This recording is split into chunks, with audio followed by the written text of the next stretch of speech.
Te presento a mis amigos.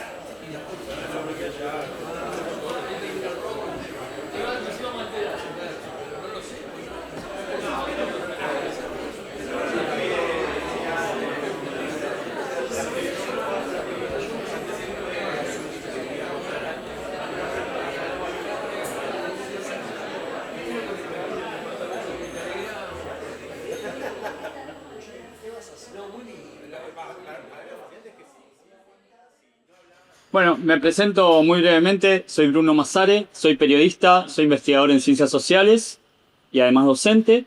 Me he especializado en el periodismo de ciencia y tecnología y creo que por eso me llamaron. Así que bueno, antes que nada, mi agradecimiento a Carles y a Nacho por convocarme a este encuentro, que además me resultó muy atractivo para participar porque por distintas razones lo conozco a Nacho del barrio, no de la vida profesional, pero a tanto a Verónica como a Alejandro los conozco sí de la vida profesional, de mi desempeño como periodista. En el caso de Verónica, más quizás entrevistándola o conociendo las cosas que ella hacía desde la economía del desarrollo y de la innovación. Y a Alejandro como un colega, básicamente. No como escritor de ciencia ficción, sino como un periodista de ciencia y tecnología. Un excelente periodista de ciencia y tecnología, se los recomiendo también. O sea, no solamente bueno escribiendo ficción, sino escribiendo las cosas que pasan, aunque él diga que no, ¿sí?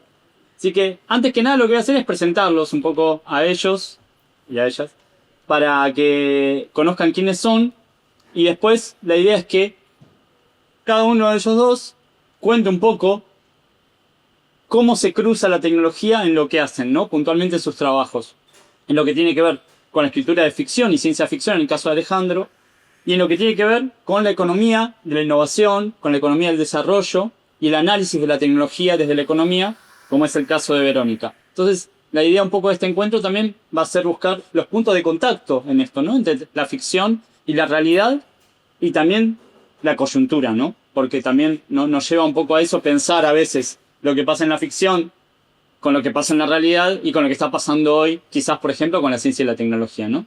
Y revisar un poco el pasado también para ver qué podemos aprender de lo que se ha hecho y de lo que sucede hoy en día con eso. Entonces, antes que nada los voy a presentar y voy a leer un poco sobre ellos. Alejandro Alonso, acá a mi derecha, como decía, es periodista especializado en ciencia y tecnología.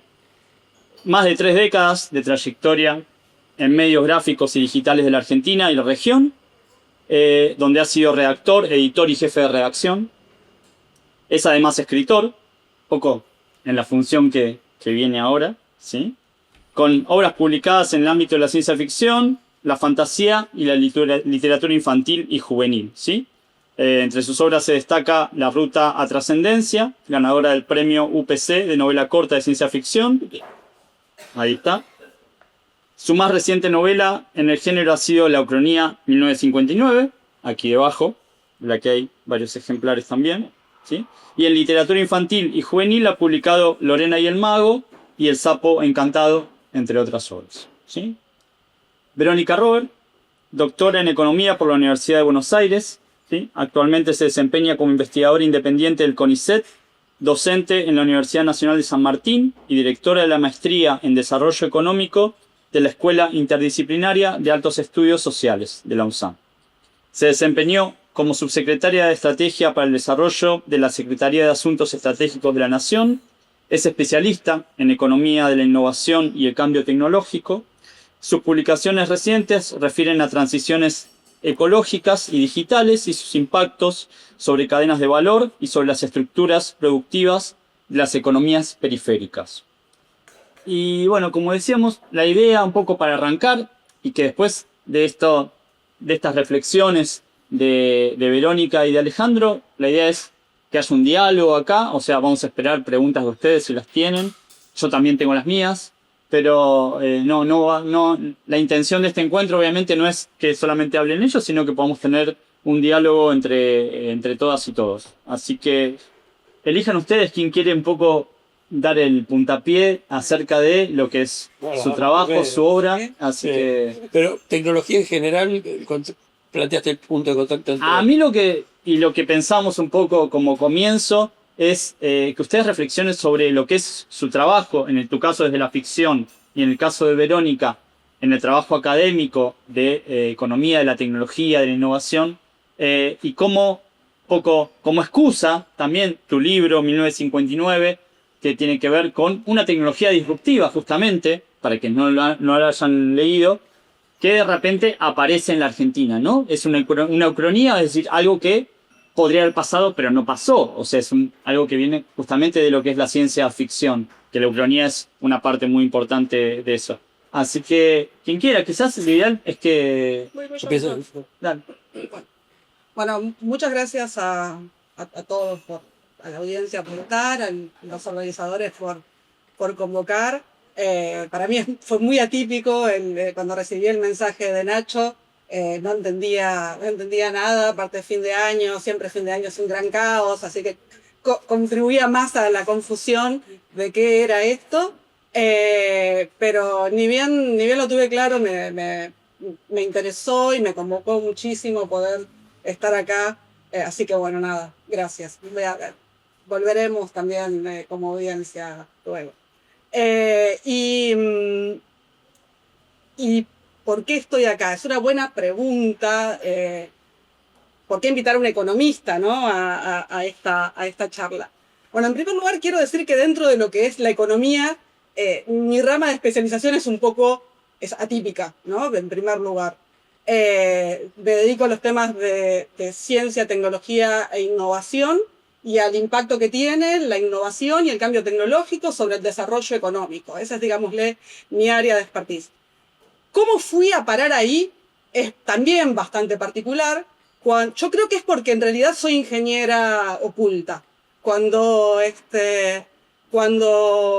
terminé la secundaria, que no tenía idea de la vida, no tenía idea de nada, estaba lo menos preparada que una persona puede estar cuando termina el secundario. Mi mamá me dijo, bueno, mira, tenés que estudiar una carrera. Yo no sabía nada, vivía en Zárate, así que mi mamá dijo, bueno, te voy a llevar y vamos a recorrer elegí 3 universidades, 3 facultades, ¿no? Porque era solamente la UBA en ese momento, y vamos a recorrer cada una de ellas. Y yo fui a letras, a económicas y a ingeniería. Antes había querido hacer el industrial en Zárate y mi mamá me había desaconsejado porque decía que digámosle que no era muy femenino y que quedaba lejos de casa. Había muchas buenas razones para que no lo hiciera, pero fui a ingeniería. Y cuando fui a ingeniería, como no tenía idea, dije, bueno, ¿qué ingeniería puedo hacer? Ingeniería civil me parecía lo más cercano a la civilidad, ¿no? O sea, sin tener idea qué era ser un ingeniero civil. Y leí hormigón armado 1, hormigón armado 2, hormigón armado 3. Dije, no, esto no va a ser para mí. Y terminé en económicas. Pero terminé en económicas porque me dejaba bien el colectivo, por razones de las más triviales. Ahora, una vez en económicas, cuando uno empieza a estudiar ciencias económicas, se mete en la Facultad de Ciencias Económicas, algo que todos mis colegas sienten, todos, los que después terminan neoclásicos y de economistas ortodoxos y los heterodoxos, todos sienten una gran desazón. Porque las cosas que se estudian en ciencias económicas, sobre todo en los primeros años de la carrera, están muy lejos de tener nada que ver con los sistemas productivos, con las actividades. Entonces, la verdad es que de la mano de esa desazón, creo que me fui acercando a aquello que más me interesaba, que era la tecnología, que era el estudio del mundo industrial, de hablar con empresarios pymes, de hablar con trabajadores, de hablar con sindicalistas, de entender por qué determinadas actividades le va bien en el país y por qué actividades le van mal, de hablar también con investigadores, de hablar de hablar sobre esto que decía Nacho, del problema de la transferencia, ¿no? Tecnológica. Y bueno, y ahí es donde luego fui, digamos, construyendo mi carrera profesional, y estoy muy contenta porque creo que es importante entender que la economía no es macroeconomía, ¿sí? Que por ahí en Argentina estamos un poco prefigurados para decir economía es resolver el problema inflacionario. No, obviamente que es mucho más, no tengo que explicárselo a ustedes, pero bueno, así que aquí estoy viendo si con tecnología extraterrestre nos salvamos. Y bueno, Alejandro, entonces, la tecnología, ¿por qué la tecnología en un libro de ciencia ficción? Que es lo obvio, porque justamente la tecnología suele estar muy cerca de la ciencia ficción, pero quizás para orientar un poco lo que vos vas a decir ahora, o para inducirte, mi pregunta tiene que ver con ¿qué tanto tu práctica profesional afectó lo que es tu escritura de ficción, ¿no? Sí. Porque vos justamente, digo, sos periodista de ciencia y tecnología. Sí, lo ves Entonces, todos los días. ¿qué tanto, digo, eso operó sobre vos como escritor de ficción? Cuando uno empieza a hacer periodismo, y yo creo que en economía también se debe entender esto, tenés como distintas capas de ruido informativo sobre el tema tecnológico, y nos pensamos que adoptar tecnología es saber usar un determinado programa o saber utilizar determinadas máquinas o aprendernos los manuales de memoria. Ujú. Y yo aprendí, y creo que parte de eso tuvo que ver la revista Axon, que realmente de lo que se trata es de apoderarse de la tecnología, de hacerla propia y de convertirla en una herramienta para llevarlo a donde uno necesita ir. Y eso es un poquito lo que tengo como idea general dentro de la novela, a pesar de que cuando uno se plantea estas cosas, después los personajes hacen lo que se les canta la gana y puede salir para otro lado. Ujú. O sea, no había una tesis a priori en esta novela, una tesis fuerte. Sí me interesaba que fuera una novela exploratoria, por eso empezó esta novela como cuentos. Claro. La historia real de esta novela arranca 2004-2005, cuando Eduardo Carletti, que sabe ahí el público, director en ese momento de la revista Axon, responsable máximo, fundador de la revista Axon, empezamos a hablar sobre un proyecto de Ucronías, y yo me traté de imaginarme cuál podría ser el punto más, si se quiere, raro, además vinculando a la ciencia ficción, fuerte, digo, de Ucronía que pudiéramos concebir. Y apareció la nave de Roswell en un momento histórico muy particular, y en la medida que yo me fui metiendo, fui investigando el tema, me di cuenta que realmente era un momento muy, muy, muy particular de la Argentina. Entonces, si la nave en lugar de caer en Roswell caía en el mar argentino, iba a disparar una serie de cosas, una serie de procesos que no sé dónde podían llegar. No sé tampoco si eso iba a significar que iba a florecer la cosa o no, pero sí me interesaba explorar y ver cómo cambiaba la cabeza de la gente eso. Y ese fue el principio. Ujú. Y pasaron 17 años hasta que la terminé, digamos, porque fueron primero cuentos exploratorios, después fue mucha investigación, y después fue a partir del fallecimiento de mis viejos. Bueno, fue eso, encontré la historia que quería contar, digamos, que es la de este muchacho que sale a buscar a su papá. Ujú. Y ahí el tema tecnológico me parece importante. Ese empoderamiento de la tecnología me parece trascendental. Pero cuando uno empieza a decir, bueno, pero entonces ¿por qué no nos empoderamos de la tecnología? Entonces, en esa época la visión que tenía la gente de la tecnología era mucho más optimista. Había curiosidad realmente, cosa que no sé si hoy, o sea, puede ser que hoy se esté dando, pero hoy nos rodea la tecnología. Pero en aquel momento había entusiasmo por la ciencia dura.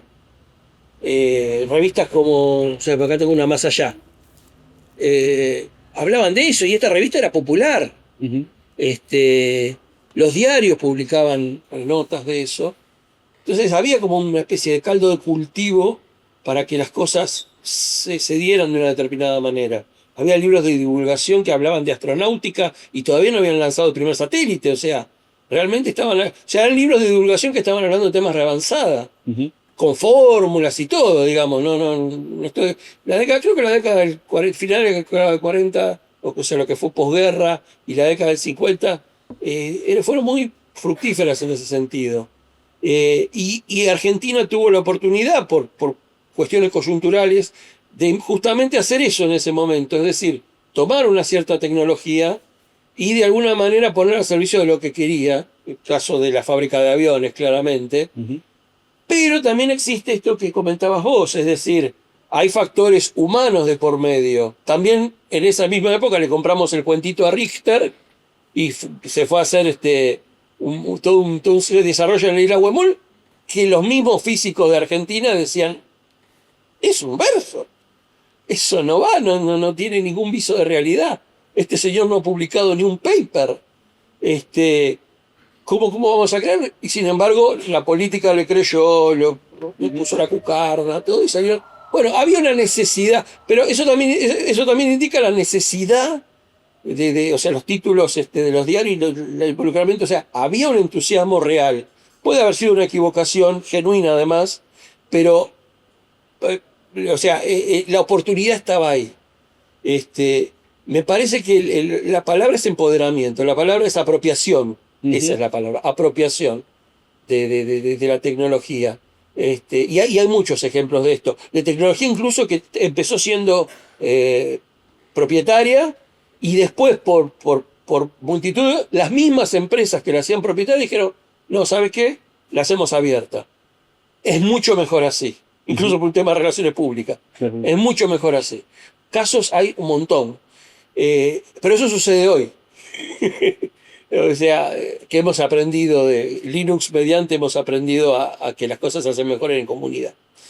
Pero bueno, esa es un poco la reflexión que me despierta esto y si se quiere, lo que podemos especular en función de lo que hablábamos de desarrollo de la novela. Sí, bueno, y a mí me interesan algunas cosas que vos dijiste y que creo que se pueden conectar también con el trabajo de Verónica, que tienen que ver justamente con lo que decías de apropiación de la tecnología, por ejemplo, que tiene que ver con cuestiones desde soberanía hasta cuestiones de la propia economía de un país o del desarrollo de un país. Y puntualmente hay una tecnología que está presente, sin spoilear demasiado sobre la novela de Alejandro, pero que es la tecnología nuclear, que está muy presente en el libro de Alejandro, y que es una tecnología que la Argentina domina entre no demasiados países en el mundo, ¿no? Entonces, voy a la pregunta o a qué reflexión puedes hacer vos, Verónica, desde tu lado más académico, en lo que tiene que ver el manejo de una tecnología compleja, por ejemplo, como la nuclear. ¿Qué hace eso al desarrollo de un país o qué importancia tiene para un país dominar este tipo de tecnologías complejas, ¿no? Sí, a ver, clave lo que decís, porque, a ver, la palabra, voy a cambiarte el término, si me permitís. Alejandro, más que vos dijiste apropiación. El término que nosotros usamos digamos, en la literatura académica sobre este tema se llama capacidad de absorción. O sea, básicamente la capacidad de absorción es la capacidad de identificar determinadas tecnologías, interpretarlas, adaptarlas, readaptarlas, para aplicarlas a problemas concretos, locales, inmediatos, ¿sí? Entonces, esa capacidad de absorción es la que, en última instancia, te permite que algo que pueda caer del cielo, ¿sí? Puedas hacer algo con eso, ¿sí? Siempre algún tipo de adaptación hay. No hay proceso de adopción tecnológico sin que haya adaptación tecnológica. Sí, eso creo que es la clave, que es lo que, bueno. Salvo como te venden una caja negra o un servicio, digamos, simplemente. Ahí sí, simplemente sos un usuario. Claro. Perdón que me vaya de lo nuclear, porque quiero contar una anécdota que me pasó hace poco y que me parece que de alguna forma juega con esta idea de ucronía o desarma la cuestión de la ucronía, porque esa ucronía que vos construís en el libro, en realidad puede ser contemporánea. Yo hace muy poquito estuve en Cuba. En Cuba no entra un buque con combustible, con petróleo, desde algo así como el 7 de enero. ¿Sí? O sea, básicamente cae Maduro, interviene Estados Unidos, Venezuela, rompe el suministro fundamental que tiene la isla de crudo y Estados Unidos amenaza a todos los países del mundo que quien le venda petróleo a Cuba va a tener represalias comerciales y le van a poner aranceles. Hoy en Cuba, aunque ustedes no lo puedan creer, hay una revolución de la energía solar.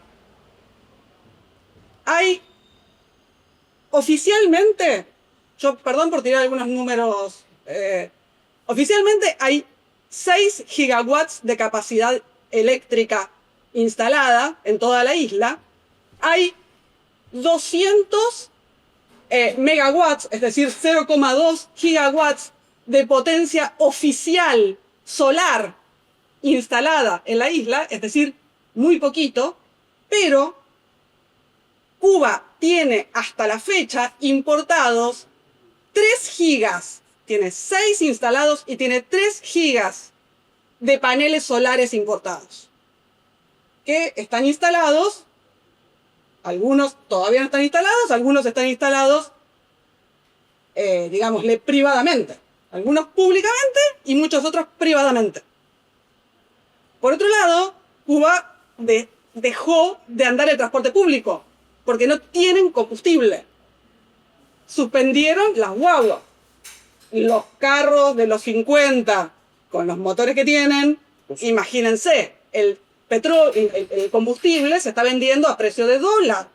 Se está vendiendo cerca de los 2 o 3 dólares el litro. Imagínense el desastre que es eso en la economía familiar de un cubano. Importaron motitos eléctricas. Les pusieron un carrito atrás con 6 asientos. De la izquierda y de la derecha. Los pusieron detrás de la motito y va la motito eléctrica. ¿Sí? Ahora, ¿eso es una ucronía? ¿Es una tecnología extraterrestre? No, es tecnología china. Pero la adaptan los cubanos. La adoptan y implican conocimiento en eso. ¿Sí? Por otro lado, ustedes dicen, ¿y cuándo la cargan? Y bueno, cuando pueden. Hay cortes de luz, muchísimos, pero cada tanto hay luz. Ni bien aparece la luz, cargan. Mucho mejor que ir a la estación de servicio y encontrársela cerrada. Así que creo que eso de alguna forma muestra esto, ¿no? La capacidad de absorción. Y la capacidad de absorción está buena en la novela porque al momento en que la novela, la novela está ambientada, es un momento donde la capacidad de absorción del sistema científico-tecnológico argentino es fenomenal. Que es el momento donde absorbemos el conocimiento en tecnología nuclear y la discusión en los ámbitos públicos sobre eso también es fenomenal y también esto que vos decís, ¿no? De cómo se discute.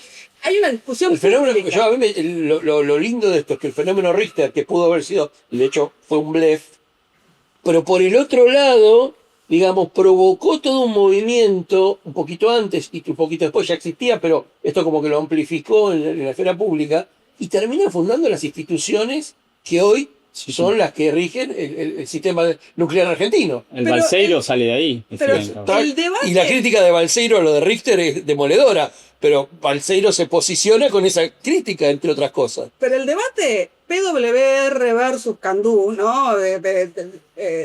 O sea, centrales térmicas, centrales nucleares que funcionan con uranio enriquecido o uranio natural con agua pesada, era un debate que estaba en el diario. En el diario, era un debate tecnológico que aparecía en el diario, así.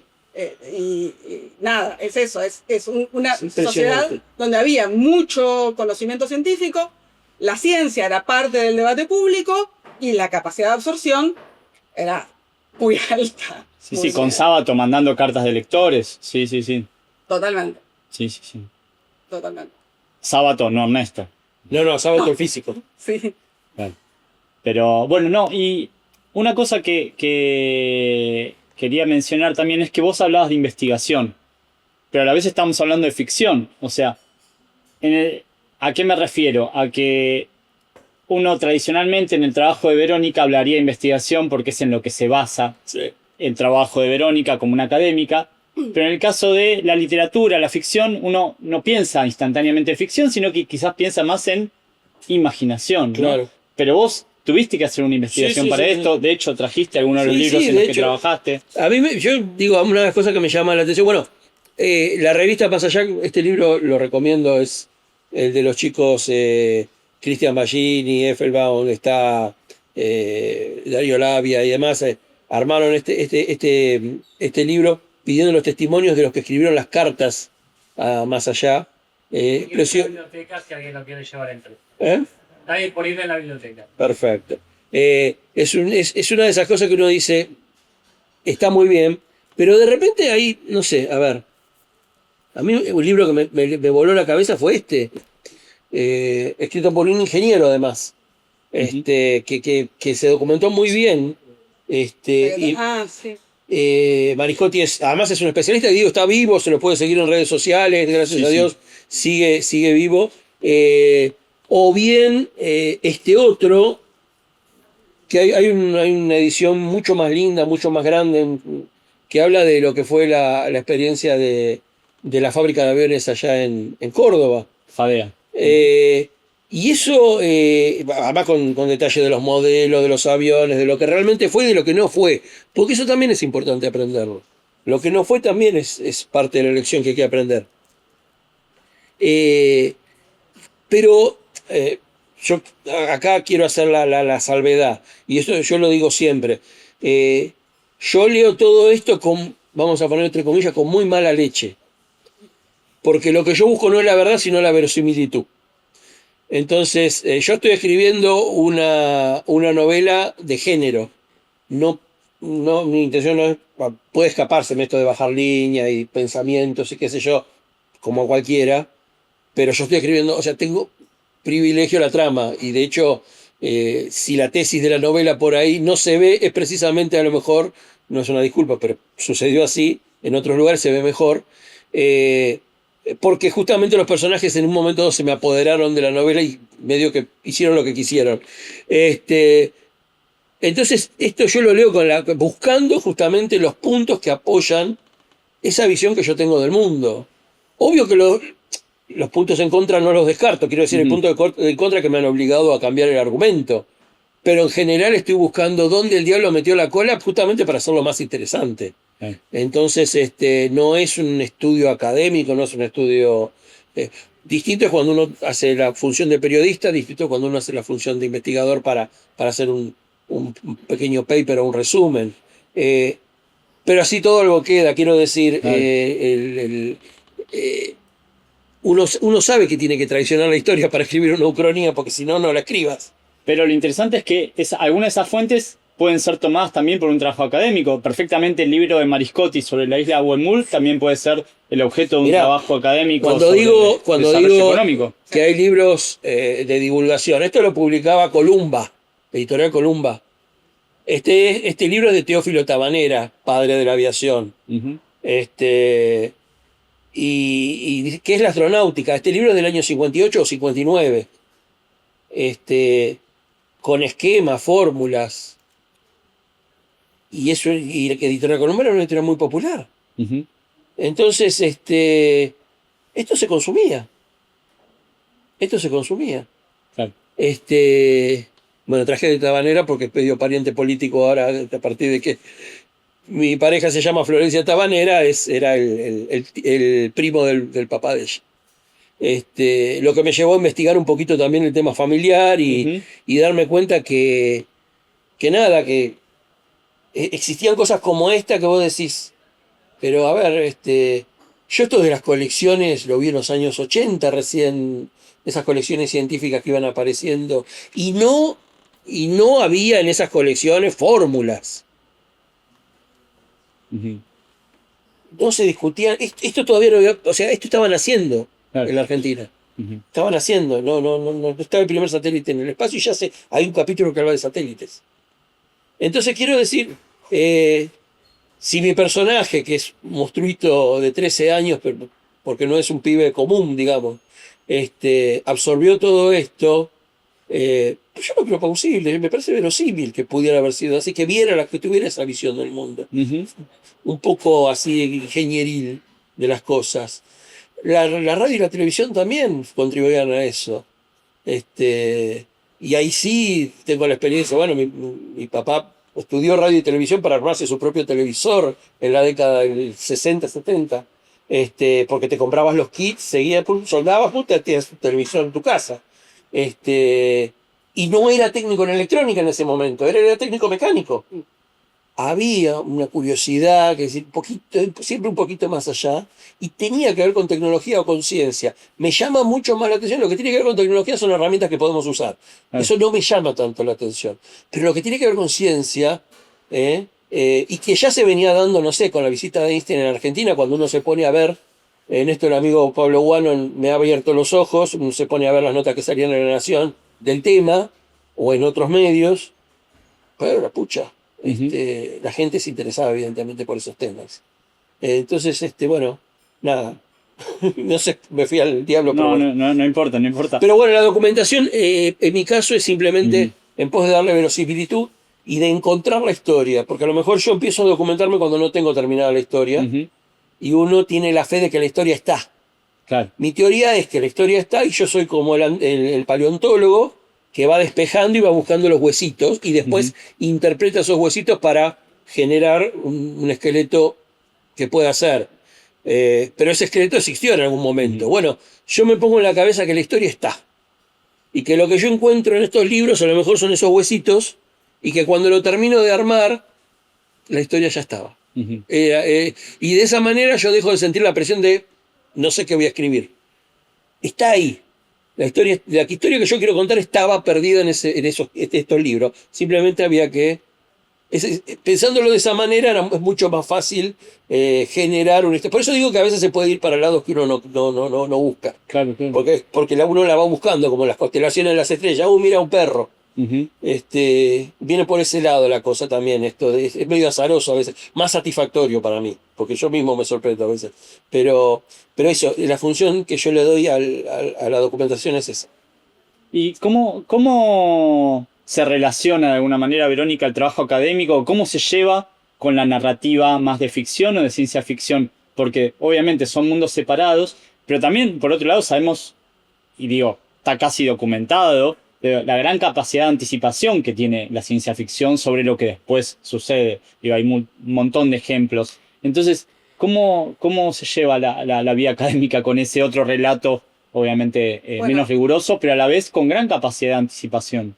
bueno, a mí una cosa que me gustó del libro es que justamente el acceso a la tecnología, la capacidad de absorción de la tecnología de la época, no resuelve el problema de desarrollo, ¿no? O sea, en el libro la gente se muere de cáncer joven, o de enfermedades cardíacas, o en los partos, ¿sí?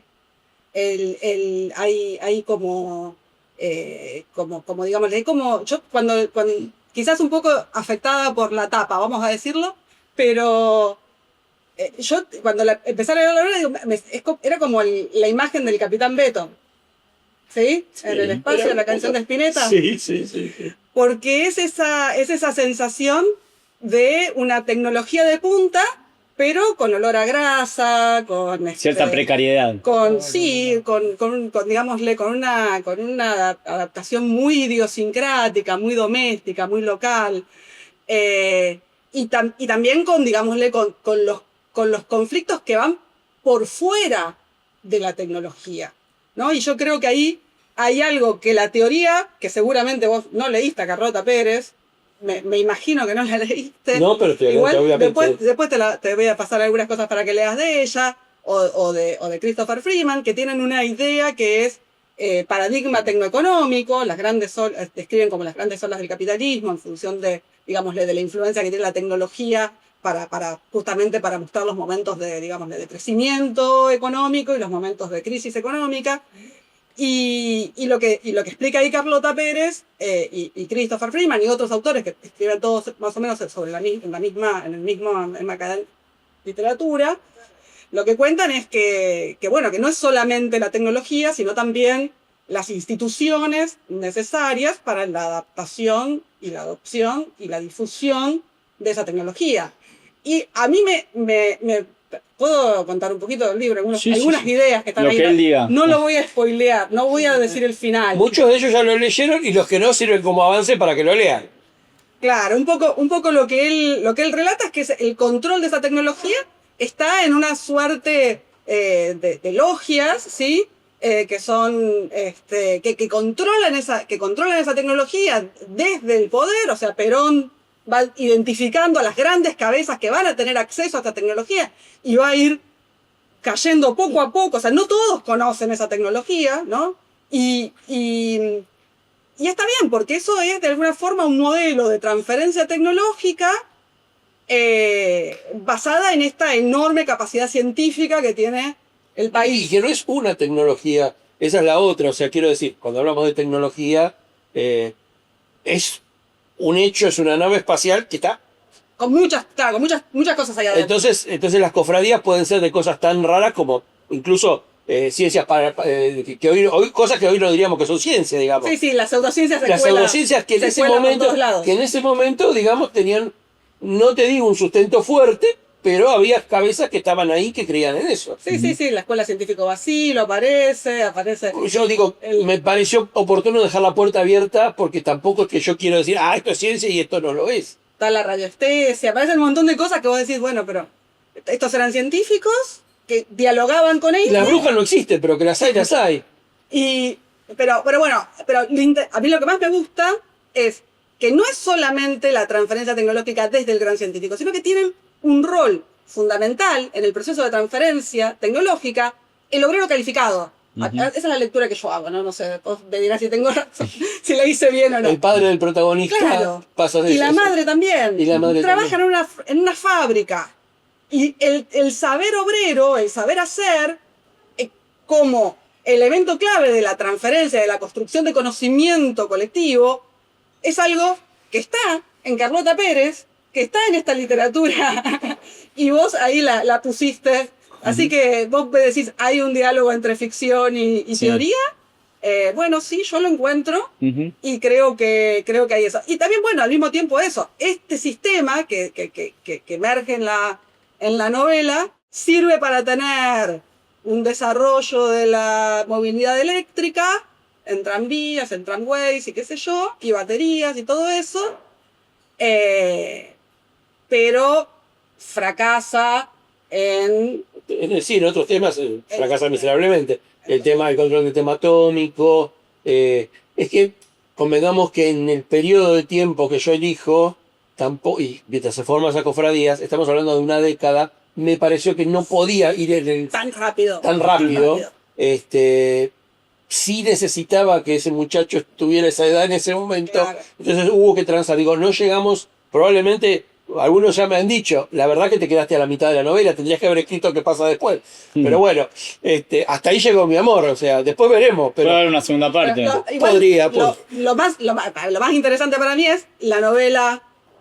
En la novela, la tecnología no impide el bombardeo del 55, no impide el golpe, no impide que lo hace más espectacular, si se quiere. Sí, yo creo que sí. Hasta lo justifica casi. O sea. Sí. A ver, necesitaba que las cosas fueran un poco distintas, también por un tema literario, y yo también me dejé llevar. Porque lo cierto es que a mí me pareció como... sigo pensando, me sigue fascinando el fenómeno de la revista Más Allá. Y bueno, en la novela se nota que me fascinó demasiado. Lo llevé, a lo mejor lo exageré, pero... y además, en la cabeza de Oestergel, detrás de todo eso, la verdad que me pareció... O sea, a mí siempre me volvió la cabeza. Pero después, habiendo leído Número de Más Allá, digo, pucha, estaban hablando de esto. O sea, ¿cómo sería un pibe que de esa época que le llenaron la cabeza con esto? Tiene que haber sido realmente una generación muy interesante. Ujú. Bueno, ahí tenemos después los Pablo Capana, o sea, gente muy... algunos están acá presentes. La verdad es que fui un paso más y hasta se me ocurrió, digo, que el poder lo hubiera querido cooptar y que casi que no fue necesario porque estaba preparada para eso, pero que el poder podía ver, o sea, Raúl Apol y toda su maquinaria, que estaban haciendo ese proceso que yo describo de Apol, de cooptar medios y qué sé yo, ya existió, o sea, no lo inventé yo, eso ya estaba, pero podía haberlo hecho con la revista Más Allá y era un vehículo tan perfecto que no lo tuvieron que, ni siquiera se tuvieron que forzar. Para hacerlo, simplemente abrieron un par de puertas. Digo, hay cosas interesantes que produjeron una cierta sinergia para que se diera. Después el devenir de la historia tiene que ver más con la vida personal de esto, tiene que ver más con el destino de Perón y las decisiones que tomó a nivel personal y que en algún punto del final también se ve que el protagonista toma decisiones similares y vos decís, te estás equivocando, hermano. Bueno, pero toma las mismas decisiones porque me interesa decir, bueno, te das toda la tecnología que quieras, pero el ser humano sigue siendo el ser humano y puede equivocarse. Y no, ojo, y ahí cuando digo que se equivocan tampoco me interesa abrir juicio. Ujú. Claro. Me interesa más, o sea, me interesa mucho más el personaje cuando se equivoca que cuando le acierta. Ujú. Es mucho más interesante. O sea que esto que decir, el positivismo de una época de Star Trek en su momento y qué sé yo, no era lo que yo quería trasladar a la novela. Claro. El positivismo ese no me interesaba tanto Claro. como el hecho de decir, puta, vos dijiste, la gente se sigue muriendo. El hecho de traer esta tecnología va a provocar a lo mejor que la gente se muera porque por lo menos un personaje lo explica, Sí, lo explica relativamente bien. Mirá, es un camino sin pavimentar, vamos por el medio de la selva. Si alguno se lo come un cocodrilo, mala suerte, digamos, porque la ciencia es muy de borde, digamos. Ujú. Y tampoco me interesaba, y acá pido disculpas, pero tampoco me interesaba decir qué cosa era el elemento. Yo no necesitaba caracterizar esa ciencia extraterrestre con precisión. Simplemente tenía que hacer lo que decía Hitchcock, me armaba el MacGuffin y iba para adelante. Creo que era el MacGuffin, sí, por ahí te hizo pavada. O sea, necesitaba el objeto Ujú. que movilizara todo y produciera elementos, pero después podías tener, a mí se me ocurre que en una segunda parte, si se escribiera, podría haber otras, incluso a nivel de psicología, a nivel mm, no sé, de otros elementos, digamos, de la ciencia, que no fueran la física, que es lo que más abordé yo acá, la física y todo lo que era la parte atómica, la parte eléctrica, digamos, pero podría haber sido otro. Ujú. La biológica, por ejemplo, que no está tocada casi, Sí, sí, sí. porque esos cuerpos estaban ahí y se hicieron. Así que, digo, de repente no es todo lo completo que podía haber sido, pero bueno, es lo que yo quería contar. Otro punto de contacto que de alguna manera estuvo soslayado en esta charla, pero que yo encuentro de una manera bastante relevante, tanto en el trabajo tuyo como en el libro, como en el trabajo de Verónica, es la política. Digo, la política está presente, estaba hablando de Perón, cosas que suceden en el libro de Alejandro, que tienen que ver con lo tecnológico, están atravesadas también por la política toma decisiones, ¿no? Sobre todo, y entre esas cosas, sobre la tecnología. Entonces, creo que está presente en tu mundo de ficción que creaste para esta novela, pero también está muy presente en tus análisis, en el trabajo de la economía, porque al fin y al cabo la economía también está atravesada por la política, y en lo que es el desarrollo de la tecnología de un país. Entonces, me gustaría de ambos algunas reflexiones sobre eso, sobre cómo juega la política en estas cosas también, ¿no? Y también lo podemos traer a la coyuntura actual. Sí, sí. Ahora, quedándome en el terreno del libro, en primer lugar al menos, yo diría que vos decís, bueno, ¿qué es lo que podría pasar después? ¿No? Yo creo que ahí el libro tiene la tecnología, empieza el proceso de transferencia tecnológica, accede a la tecnología, empieza el proceso de transferencia tecnológica y ese proceso queda trunco, ¿no? Entonces, a mí me parece que ahí hay dos modelos posibles que en el libro no están relatados, pero que uno podría, digamos, seguir profundizando y todo esto, que es, por un lado, un control estatal completo de la tecnología, ¿no? Y, digamos, y poner sobre la mesa la vigencia o la importancia de empresas públicas en sectores de tecnología de punta, en sectores de alta tecnología, en sectores donde es crítico el desarrollo de esa tecnología o el desarrollo de los productos derivados de esa tecnología, que haya un control estatal completo. Por otro lado, o también se podría combinar con algún modelo de control estatal con, digámosle, La parte privada. claro, con la parte privada, con una difusión. Bueno, está sugerido eso. Uno de los crímenes, el crimen del cuento, sucede en la Siemens. Claro. Esa es la idea que yo digo, la pensé como posibilidad, digo, control férreo, pero determinadas transferencias, bajarla. Claro. Me pareció que era conducente en la medida, con el mismo espíritu, digamos, que estaban las cofradías. Por supuesto que si hubiera sido, yo estoy seguro que si esto no hubieran estado las cofradías de por medio, tendría que haber sido control estatal total. Claro, pero al menos digamos, en el marco, digamos, teórico, algún tipo de difusión es necesaria porque, digamos, lo que llamamos el despliegue del paradigma tecnológico requiere... Claro, los brazos. Requiere que el conocimiento esté ahí, o sea, que sea Un poquito de transferencia siempre hay, claro. Algo tenés que tener. Entonces, ese juego entre control estatal férreo con algún tipo de transferencia, por más que determinados conocimientos queden encapsulados, Sí. me parece que bueno, que en realidad vos no sabés qué es lo que quería hacer Perón con claridad. Está sugerido. O sea, y por otro lado tampoco pudo, porque se murió.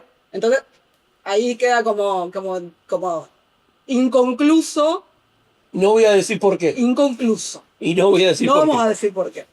Ahora, yendo un poco más al terreno de la realidad y a tu pregunta sobre cómo se juega la política y el Estado en el proceso de desarrollo y en el control de la tecnología, bueno, no. ¿Qué puedo decir? O sea, ¿eh? No te falta Sobran. A ver, sobre todo hoy. Sobre todo hoy, yo creo que hoy queda digámosle, con mucha contundencia, qué sé yo, hoy estamos en un momento digámosle, es más, podríamos decir que estamos en un momento de disputa sobre el nuevo paradigma tecnoeconómico, donde la inteligencia artificial tiene un rol importantísimo como tecnología motriz de ese nuevo paradigma tecnológico, pero también tenemos todo el proceso de electrificación y energías renovables, que también es funcional a la IA, porque la IA necesita grandes fuentes de energía, y al mismo tiempo porque todo proceso electrificado se vuelve, todo proceso electrificado camina cada vez más hacia lo digital y hacia la digitalización y a su gestión de datos y transferencia de datos. Y en este mismo momento tenemos a China con un dominio indiscutido sobre las tecnologías limpias y sobre la electrificación, como el país que más avanza sobre todo eso y que sobre todo además disputa segmentos críticos en todo este proceso, como son los materiales críticos, ¿no? Tierras raras, litio, etcétera, cobre, todos materiales fundamentales para el proceso de electrificación. Y por otro lado, Estados Unidos, Trump, que dice olvidémonos de lo limpio, drill baby drill, abracemos lo fósil, pero al mismo tiempo se queda con el control. O sea, hoy Estados Unidos es digamos, hegemónico, es hegemónico su control sobre las tecnologías digitales. Entonces, tenemos como un paradigma fragmentado entre... Sí, pero también se está dando esto en el nivel privado, que es que los gigantes que uno hubiera indiscutidamente dicho que esos son los gigantes que van a estar por mucho tiempo y son los que van a dominar este paradigma de la inteligencia artificial, los Intel, por decirlo de alguna manera, los Microsoft, no son precisamente los que están liderando. Es más, el mercado los está castigando de alguna manera por ir a la saga. Entonces nos encontramos con los Nvidia, nos encontramos con empresas de China, digamos que muchas de ellas no conocemos y que sin embargo a nivel de producción nos están invadiendo con productos nuevos que todo momento están incorporando inteligencia artificial de maneras novedosas y nuevas. Entonces digo, también hay una guerra de liderazgos muy, muy fuerte a nivel privado que tiene que, obviamente que esto se relaciona con la geopolítica, digamos, la reacción de Trump seguramente está causada por los avances de empresas privadas y públicas. El hecho de que en algún momento algo parecido al capitalismo haya llegado a China es la peor noticia que le podía pasar a los Estados Unidos. Aunque no fuera un capitalismo, pero es en el momento que Estados Unidos tendría que haber abierto los ojos y dicho, pará, ¿dónde estamos parados? Socialismo de mercado, le podemos decir. Socialismo de mercado, llamémosle, pero algo pasó porque de repente estaban haciendo sombra donde antes no hacían sombra. Y ya eso produjo todo un movimiento que hace que se desestabilice muchísimo. Esta geopolítica también desestabiliza. No, digamos, estamos en vísperas de un fenómeno comparable, muchos lo van a comparar con la pandemia, que es el hecho de que nos quedamos sin memoria y sin disco duro de silicio, o sea, memoria flash y disco duro de silicio.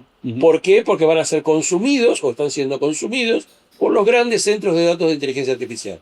Y ese fenómeno va a afectar a todos los demás demandantes de esta tecnología, en servidores que van a las empresas y que no van a estos grandes centros de datos, en computadoras de escritorio.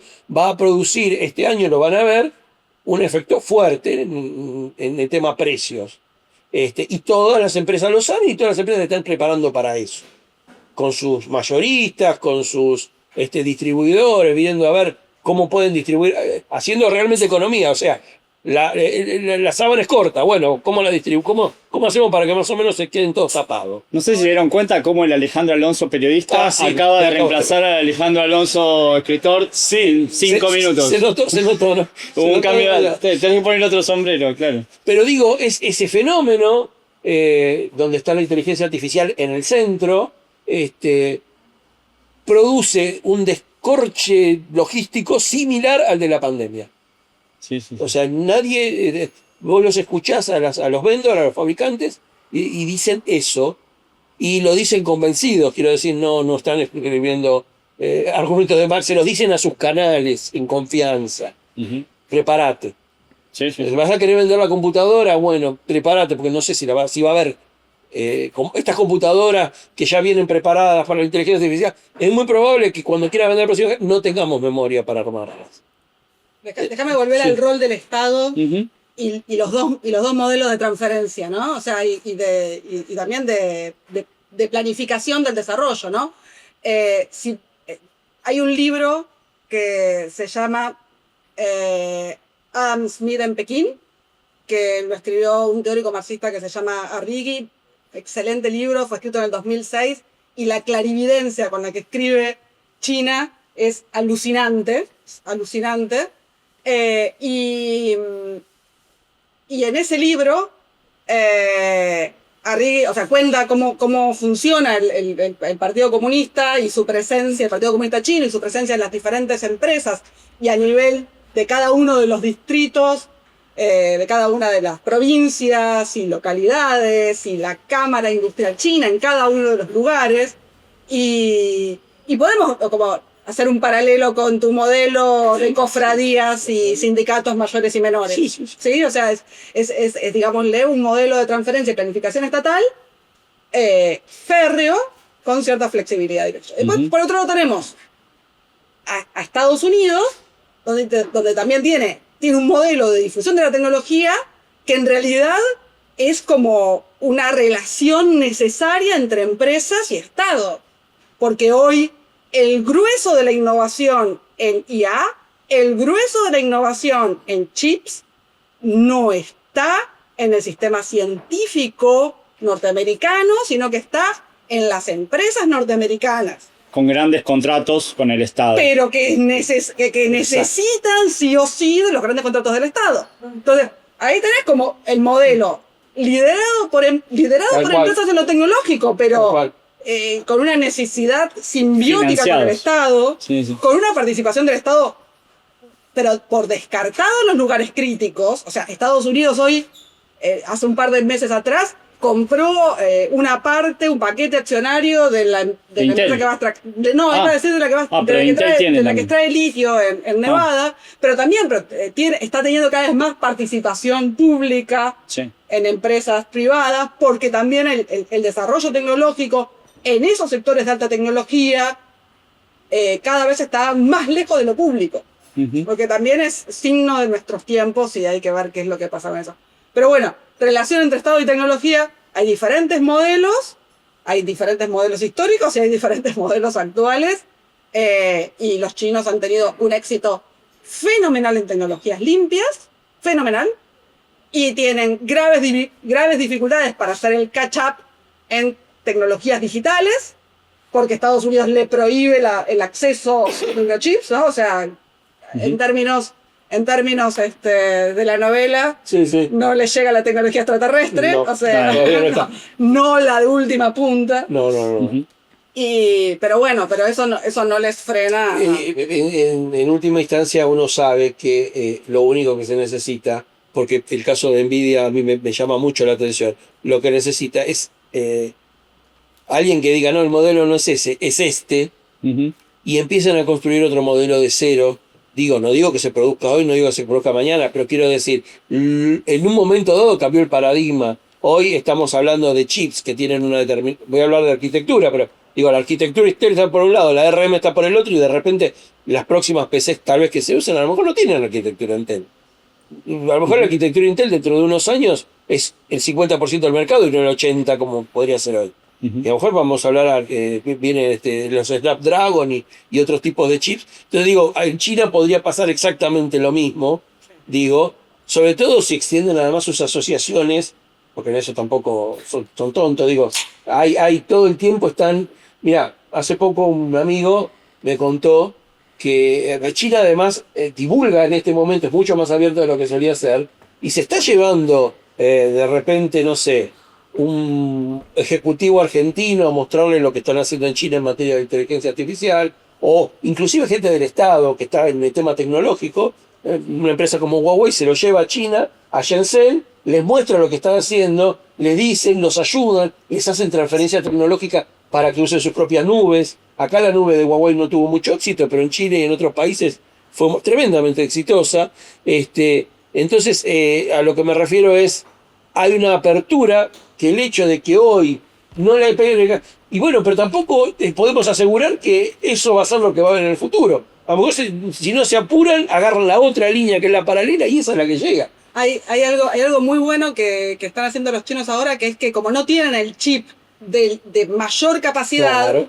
lo que hacen es tratar de compensar con mejor software el chip malo. Ujú. Entonces, han avanzado mucho en eso, han avanzado mucho en tener una performance bastante buena sin tener la Sí. ultimísima tecnología. O sea, no necesitan, para obtener los mismos resultados no necesitan tanto poder de cómputo. Bueno, pero eso de vuelta, otro ¿con qué tiene camino. que ver?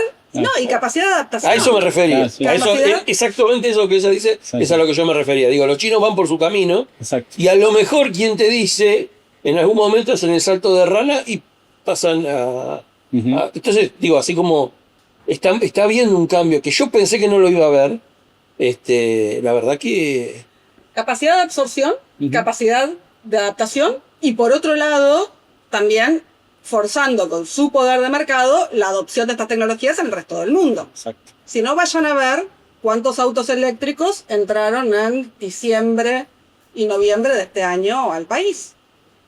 Sí, o lo que está pasando en Brasil, que se están Y instalando lo que las pasó en fábricas. Uruguay En también. Uruguay, no sé si estuvieron en Montevideo recientemente, pero van a ver cualquier cantidad de BYDs circulando por la calle. Ujú. Marcas que vos decís, ¿quiénes son? Y BYD aquí, estamos a 1 de marzo. Para junio no va a haber ninguno de ustedes que no se haya cruzado con 2 o 3 por la calle. Tenés una cuota de importación libre de arancel de 50.000 unidades. Con un auto eléctrico te haces socio de YPF y pagás 21.000 pesos por mes y cargas todo el mes lo que quieras de electricidad. O sea, y un auto eléctrico BYD sale $24.000 y el Fiat Cronos nuestro, que es el que tienen todos los remiseros, todos los taxistas, sale 19. Y voy a hacer una salvedad. ¿Cuánto sale? ¿Qué? Voy a hacer una salvedad que me parece importante. Hay un tema, muchos de ustedes lo habrán visto en el tema de las impresoras, pero está pasando en el tema de los autos, que es que las tecnologías propietarias de los autos hacen que cuando uno compra un auto eléctrico en Estados Unidos, y hay unos por la televisión que se estaban justamente quejando de eso, me llamó mucho la atención. Vos compras un Tesla y si tiene un problema realmente de vencimiento de determinadas garantías y demás, lo que te quedaste con un hermoso pisapapeles gigante, porque lo importante en el Tesla es el software. Claro. No, y las No baterías. no sé qué camino están tomando los chinos, pero usualmente ellos toman un camino más abierto, porque les conviene, un camino de apertura mayor. Entonces me imagino que si hubiera algún problema, seguramente alguien lo va a poder arreglar. Digo, es más, es ese pensamiento. No sé, estoy suponiendo, no desconozco. Bueno, poder arreglarlo tiene que ver con las capacidades de absorción que mencionaba. Claro, pero si vos tenés una tecnología propietaria en el cual que primero no conoces el código, no, y además una vez que se venció, y bueno, no, o lo hackeás para poder seguir usando, lo cual es una locura, o sea, o sea, con la tecnología propietaria vamos hacia eso, y la verdad que no es un camino sin salida. Déjenme decirles que China, por otro lado, tiene cierta capacidad instalada en producción de autos eléctricos que preveía para venderle a Estados Unidos y a la Unión Europea, y Estados Unidos le dice, no, acá no entrás, y la Unión Europea le dice, no, acá entrás pero con 50% de arancel. Así que los autos chinos están en todo el mundo. El tema de los autos eléctricos está muy ligado con la matriz energética. Eso habla de total que enchufamos un auto, que se sale y se acabó. No, momentito. Porque si el 80% o el 75% de la matriz energética es por combustibles fósiles, entonces también un problema.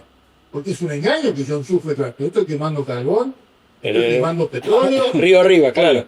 Entonces, países como China, que han desarrollado grandes infraestructuras de represas hidroeléctricas, Argentina, que tiene una posición estratégica con sus caudales de ríos y que podría desarrollar centrales hidráulicas muy importantes, que colaboren al desarrollo de la movilidad eléctrica, todo lo que sea. Pero no puede estar separado una cosa con la otra. Y si eso me engaña, yo veo que mucha información es engaña chana, porque no ven de dónde se origina esa electricidad. Si se origina de elementos fósiles, estamos en el otro lugar. La política de Trump es un petrolero también, tiene interés en el petróleo. Por eso invade Venezuela, por eso quiere dominar ahora el estrecho de Hormuz, porque es por ahí por donde pasa el 20% de los barcos petroleros. Por eso China también está interesada en el estrecho de Hormuz, porque por ahí también pasa el petróleo que va a China. En fin, es una situación muy compleja que no se puede solamente analizar viendo un solo foco, hay que verlo globalmente. Yo no sé si quizás como vos sos especialista, me falta quizás cierta información como para definir, pero a mí me parece que no hay que dejarse engañar por las falsas. No, yo estoy completamente de acuerdo con lo que decís. En el caso de Argentina, además del origen fósil de la matriz eléctrica, que nosotros quemamos gas natural, pero casi toda nuestra matriz eléctrica es en base a gas natural, más 10% nuclear, más creo que tenemos 14, 15% hidroeléctrica y un casi 20% renovable, el grueso es gas. El problema también es las redes de transmisión y de distribución, porque una cosa es el voltaje que sale de ahí, de tu casa, y otra cosa es el voltaje que necesitas para cargar una batería en 20 minutos. Ahí necesitas otro tipo de infraestructura eléctrica de la que todavía no estamos previendo lo que puede pasar con eso. Entonces abrís la puerta de importación de vehículos eléctricos sin tener muy claro cuáles son las consecuencias. Pero déjame decir dos cosas que también me parece que son importantes para agregar acá. La primera cuestión es la cuestión climática. Todas estas tecnologías todas las tecnologías limpias aparecen durante la crisis del petróleo, ¿sí? Y quedan ahí medio dormidas. Reaparecen con la firma del Acuerdo de París en el 2015. Y ahí tienen un gran despliegue. Pero quien más las desarrolla es China, y de hecho la reducción de costos de un panel solar se logra gracias a la tecnología china, a la producción y a la escala de producción de China, y China invierte en eso no por un motivo ambiental, porque al mismo tiempo China es la principal, tiene la matriz energética basada en carbón, no en gas natural, en carbón, que es la más hasta ahora está creciendo la renovable, pero tiene una matriz basada, y la nuclear también, tiene una matriz muy basada en carbón. China lo hace por un motivo de seguridad energética, y no es el único país. Volvamos al caso de nuestros hermanos uruguayos.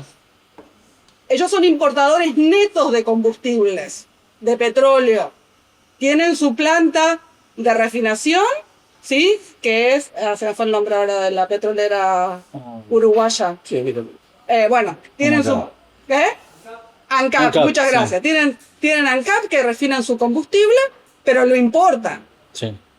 Entonces, para Uruguay, que por otro lado tiene una matriz eléctrica 97% renovable, ¿sí? Ir hacia la electromovilidad le resuelve un problema adicional en la balanza de pagos, que es la importación de combustible, ¿sí?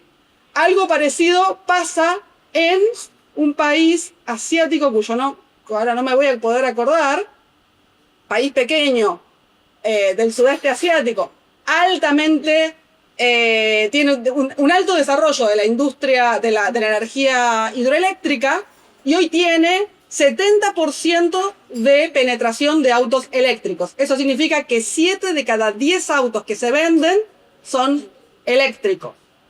Eso es básicamente un problema. ¿Y saben quién tiene la misma situación? Paraguay. Paraguay tiene toda su electricidad, proviene hidroeléctrica, le sobra electricidad, exporta electricidad.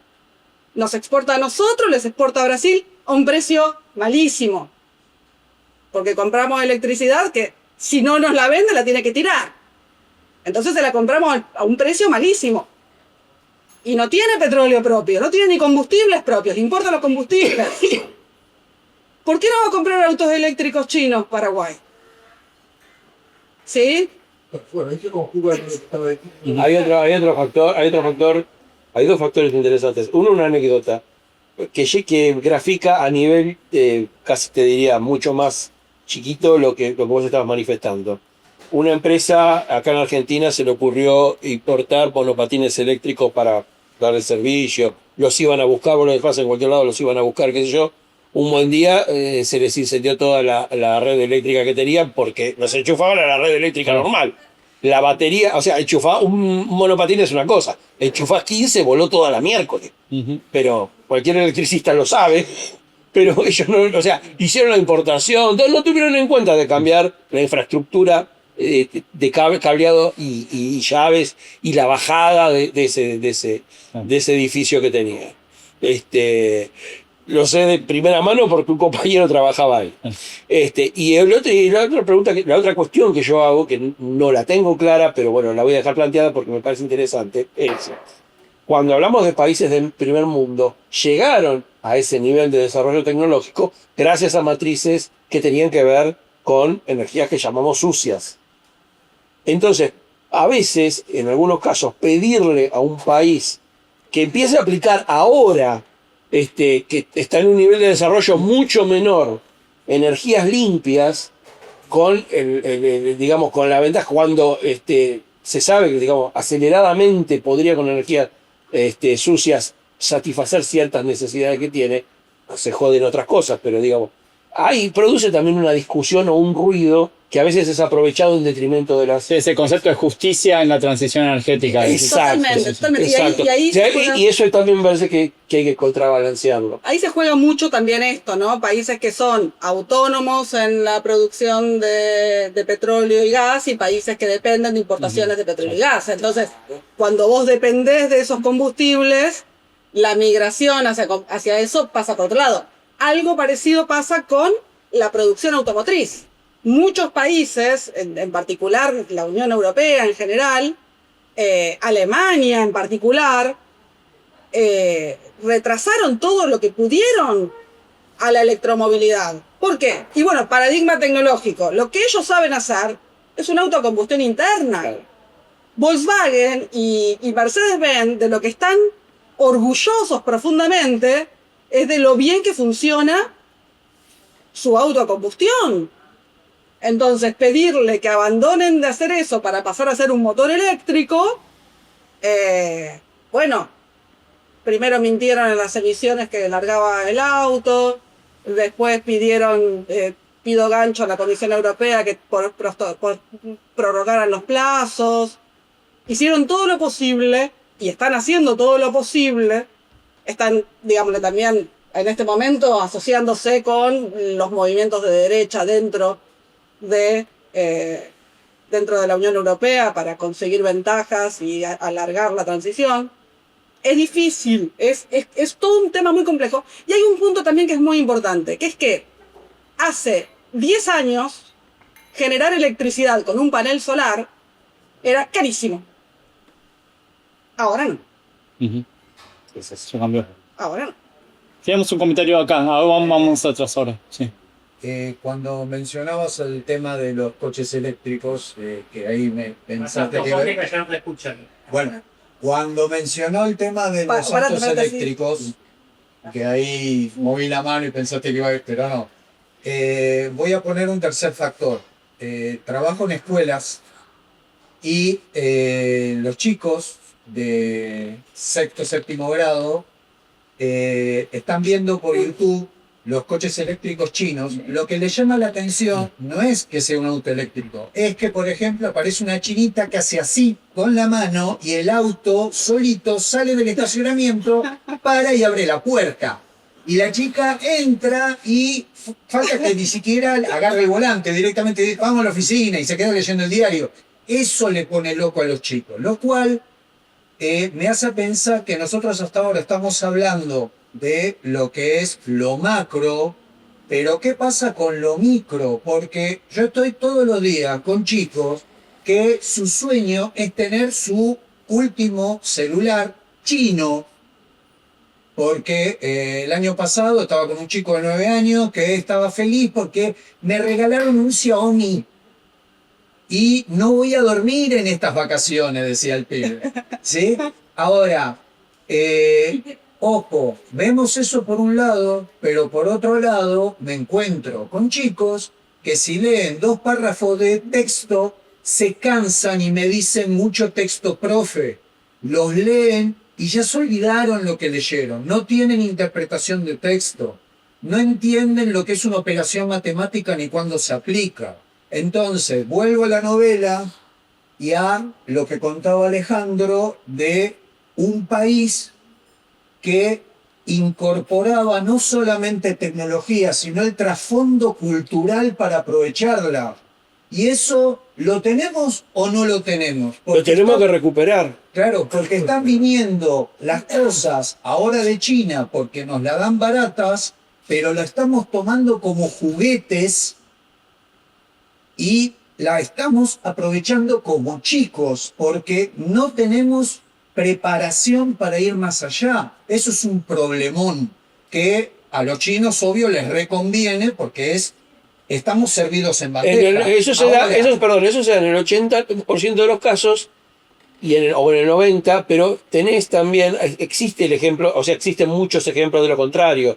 Es decir, gente que pertenece a las nuevas generaciones, que de repente en el ITBA o a lo mejor en la UBA o qué sé yo, toma tecnología y hace esto. O sea, primero se adapta, la propia y genera algo nuevo, algo que no había. Eso también sucede. Lo que pasa es que esa energía que es la que alimenta a esos chicos para hacer esto, se nos está acabando. Si no trabajamos a nivel cultural, por ejemplo, en el ideario, digamos, de lo que queremos tener, tal vez, no sé si la ciencia ficción sea, a lo mejor tenemos que apuntar a las series de Netflix, no lo sé. A lo mejor no hay que escribir novelas, sino hacer series, pero tenemos que volver a laburar en ese ideario, en esa forma colectiva de pensar las cosas, porque en mi impresión se nos está acabando el combustible. Yo quiero agregar una cosa, perdón. Quiero agregar una cosa a lo que decís que me parece importante. Es la capacidad esta que vos decís que falta, que es la absorción, ¿no? De agarrar eso y hacer algo distinto con eso. Le tenés que agregar que tenés barreras adicionales. Porque con el paradigma tecnológico anterior, vos comprabas un auto, abrías el capó y sabías cómo funcionaba. Ahora la tecnología es como un auto, pero con el capó ahí soldado. Indescifrable. La caja. Indescifrable. La caja negra. Entonces ahí hay un tema adicional y que a eso le podemos agregar una más todavía. Propiedad intelectual. Propiedad intelectual. O sea, hay muchas cosas que hoy, para poder hacer algo ahí, es más difícil que los personajes del libro. Tal cual. Tenemos preguntas más atrás. Una cosita nada más. Una aclaración por a qué voy, ¿no? Yo no estoy trabajando en escuelas privadas, sino en escuelas públicas de Cava, donde van chicos de lugares muy desfavorecidos. Donde para ellos, por ejemplo, la tecnología es muy importante porque les da, los destaca socialmente. Antes era tener la mejor zapatilla. Ahora si tengo el último celular soy alguien. Y esto lo estamos viendo en chicos a edades cada vez más tempranas. Porque un tema importante es que acá en Cava la edad de uso del primer celular es los 9 años. Cuando ahora nos estamos enterando noticias de Europa, donde por ejemplo aterrados dicen, no, mínimo deberían tenerlo a los 15, porque genera deterioro cognitivo, porque genera falta de atención en el aprendizaje, por un montón de cosas. Bueno, nosotros todavía no hemos llegado a ese punto.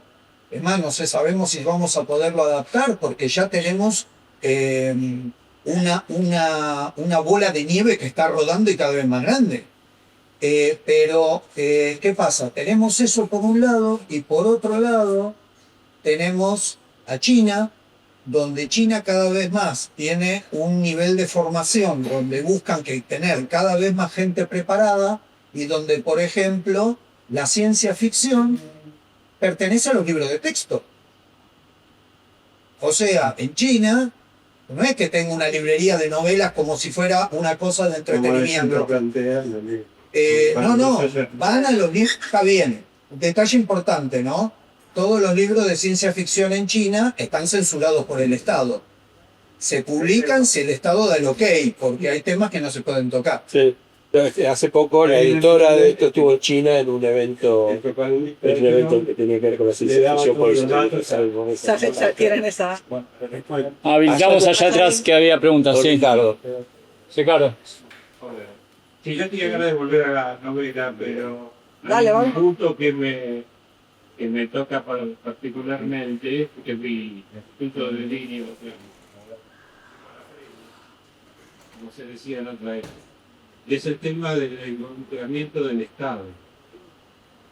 Si ustedes hacen un recorrido histórico, ustedes se van a dar cuenta, mientras tanto, por ejemplo, la carrera espacial que se dio entre Estados Unidos y la Unión Soviética no podía haber llegado a donde llegó si no hubiera estado apoyada por el Estado, especialmente la Unión Soviética. Y una vieja anécdota que no es trucha, pero que lo remarca muy bien, y es que Estados Unidos había invertido mucho dinero en inventar algún tipo de dispositivo que escribiera sin gravedad, porque tanto la pluma fuente como los bolígrafos no funcionan si no hay gravedad. Invertían mucho dinero y los rusos lo hicieron mucho más sencillo, usaron lápiz. Puede ser una trucha, pero fíjense lo que le pasó a la Unión Soviética cuando cayó el muro y perdió los grandes controles y perdió el gran avance que tenía en la carrera espacial. Cuando nosotros tuvimos acá en Argentina un estado fuerte, no solo hemos tenido satélites, no solo hemos tenido centrales atómicas, sino que hemos llegado al borde de tener un lanzador propio. Estuvimos a punto de tener un lanzador propio. Y en este momento, ¿quiénes son los que están llegando a la Luna? Los chinos y los indios, que son precisamente aquellos donde el Estado tiene un control mucho más fuerte. Dicho esto, y volviendo a la novela, yo creo además, con perdón, te lo digo con todo el cariño, no me gusta. No sé si a mí me gusta. Es un pasado, aparte. Es un pasado, además. Es el pasado, totalmente el pasado. Como te conozco, no esperaba un futuro pero la pregunta es justamente, a partir de todo esto de las cofradías y todo esto, ¿de dónde surge todo ese tipo de cosas, sobre todo de lo que estamos hablando en relación al Estado? ¿Cuál fue el Estado en el que vos pensaste cuando vos creaste esa novela? Acá lo primero que pasó, esto se habló un poquito hace un ratito y resumo la idea, pero no se podía hablar de esto abiertamente, entonces yo me imagino que así como se trabaja con secretos industriales y los círculos que van accediendo a la información nuclear, digamos, a medida que vos vas abriendo el círculo es menos la información que tienen, o como pasaba en la antigüedad en las logias y demás, donde algunos tenían el conocimiento y ese conocimiento se iba derramando. Yo me imaginé que acá tenía que pasar algo parecido, sobre todo porque había un objeto físico que era la nave, y el acceso a la nave no podía ser masivo, y además había un impacto social, que eso ya me quedó claro a partir del primer cuento. El primer cuento que se escribió en la novela fue el de la reunión de Perón y Sábato. La novela no existía cuando yo escribí ese cuento. Y ahí me apareció claro el hecho de que tenía que derramar, pero tenía que derramar de manera controlada, y ese esquema ya existía. Digo, históricamente había dado resultados. Y incluso en algún momento está algún personaje menciona que como a Perón no lo habían aceptado en determinada logia, él se había inventado la suya. Pero el modelo de Estado que yo imagino es un poco hay una gran parte de conocimiento en poder del Estado, pero hay también parte de transferencia de conocimientos a los privados para la parte no, digamos, de investigación básica, sino para la parte tecnológica y productiva. Por eso un cuento transcurre en la Siemens, digamos. Ese es un poco el tipo de Estado que yo imaginé. Donde de una manera muy retorcida estaba el triángulo de Sábato involucrado, de una manera... Era un triángulo en 9 dimensiones, pero... Que no era de Ernesto. No es de Ernesto, del otro Sábato.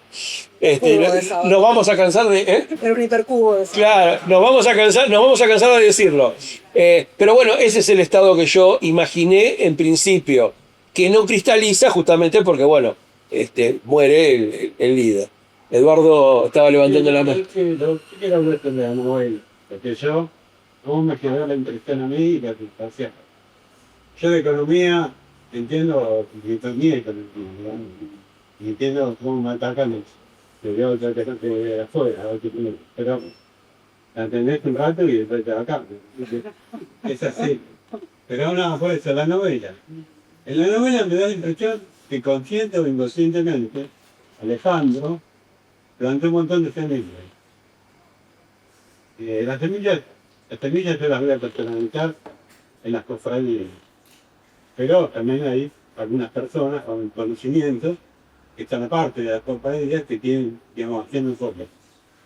Y esas son semillas. Y termina el libro, aparte de que destruye una mano, no le importa, como para el final, no lo es. Yo para mí esas cofradías empieza a salir un brote ya, en todas empezás a ver, quizás en algunas sea un brote maléfico, o sea, inventan árboles, cosas destructivas. Y las otras salgan para el lado de lo bueno, o sea, de una deducción real de la realidad. O sea que, como digo yo, terminó ahí, después van a salir. Es mentira, porque él no habla de brote ni nada, pero digo yo que Hay un desbande. yo lo vi, Hay un desbande. las cofradías están ahí todas.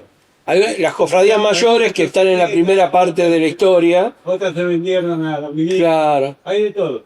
Hubo un desbande, claro. Sabemos que todo pasa. O sea que los milicos pasaban también. Eso, especialmente pasaban. Duraron menos. Es más que la 19. Claro. Bueno, quiero decir que las cofradías estaban ahí y había a la gente trabajando ahí adentro. Algunos lograron por su capacidad, su inteligencia o eran simpáticos, y dejarse adentro. Y entonces desarrollaron algo que servía.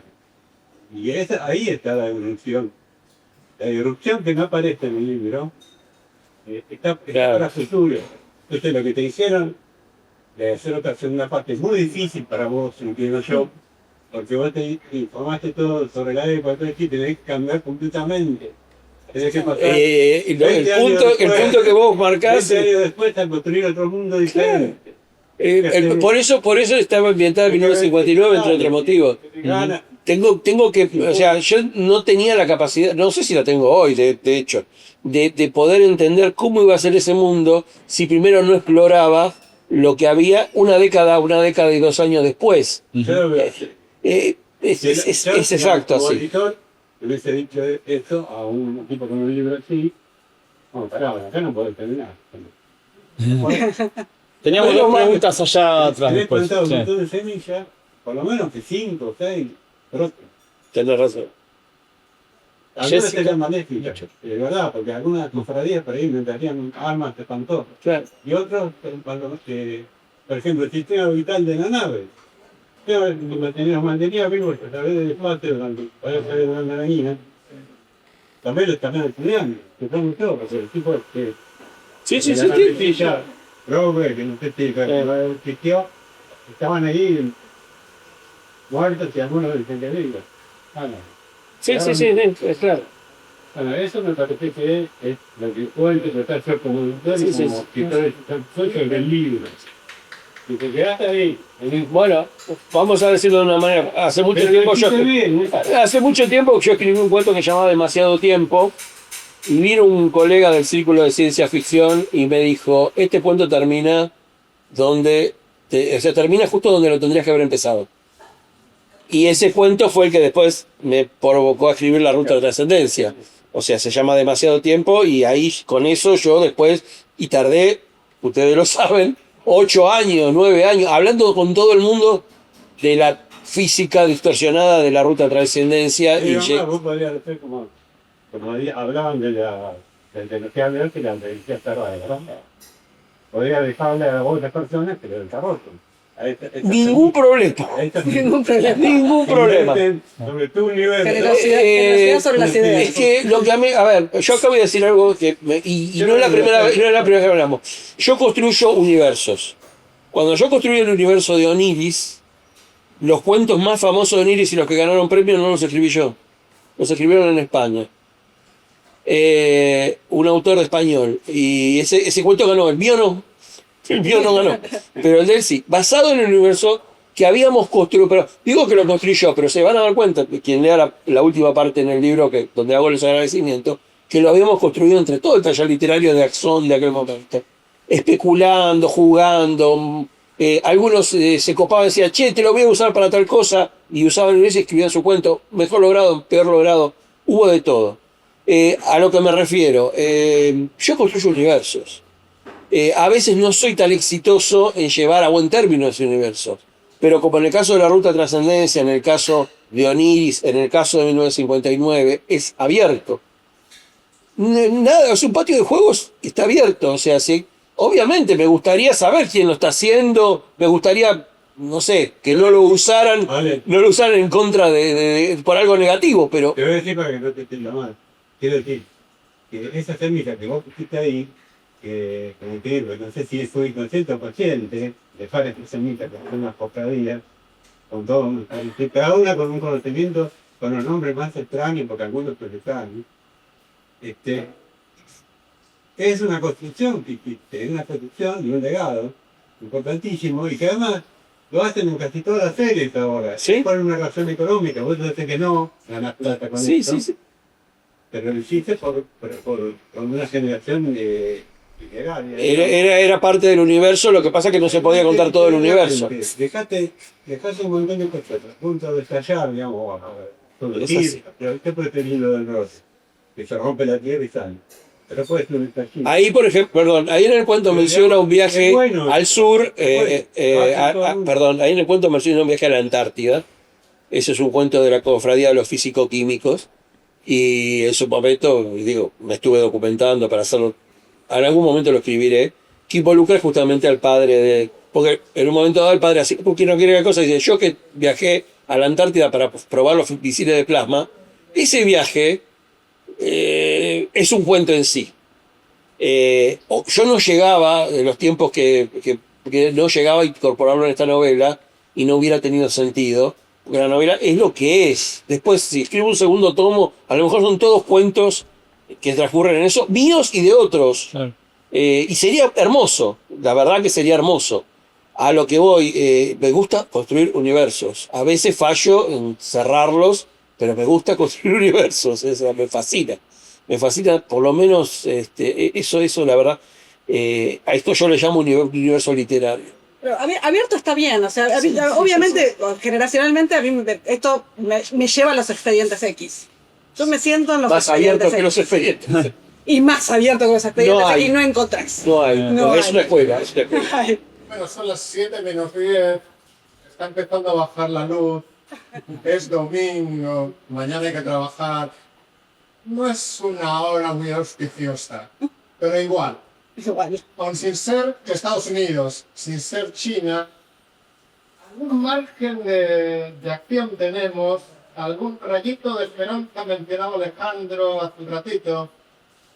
Hoy puede ser el inicio de algo.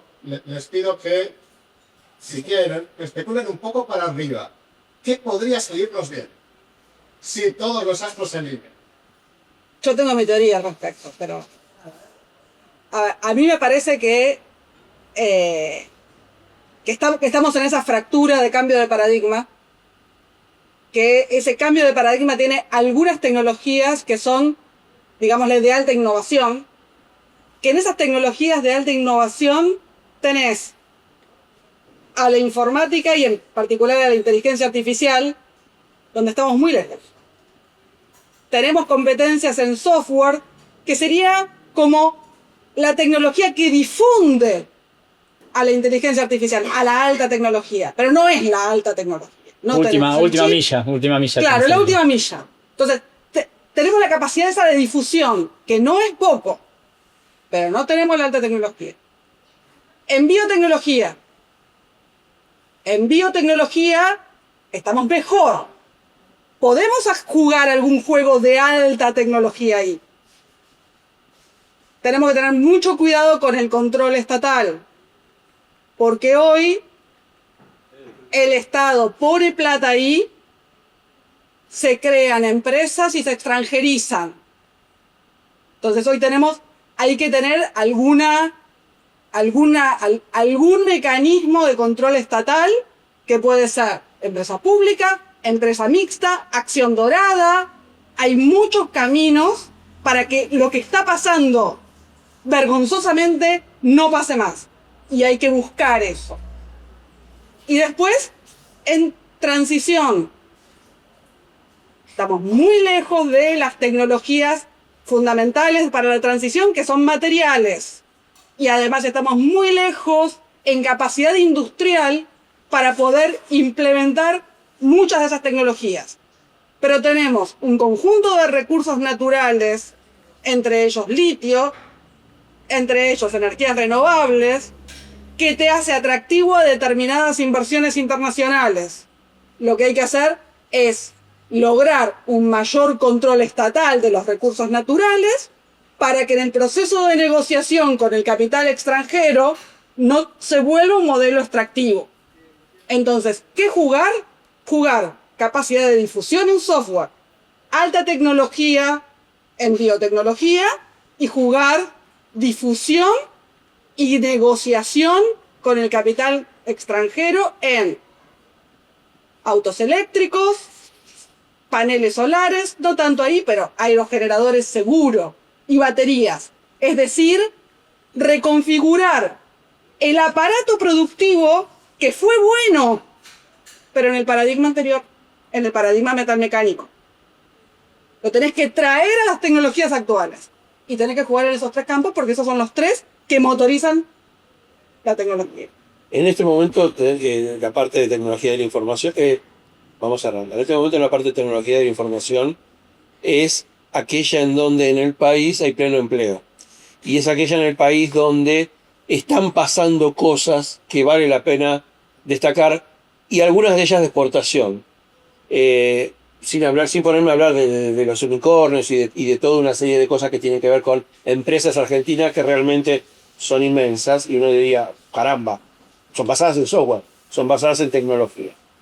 Ahí hay un camino que muchos pueden recorrer desde el startup o desde el emprendedor hasta pero es un camino, de repente, si se quiere, donde van a ir algunos o va a derramar de una manera limitada.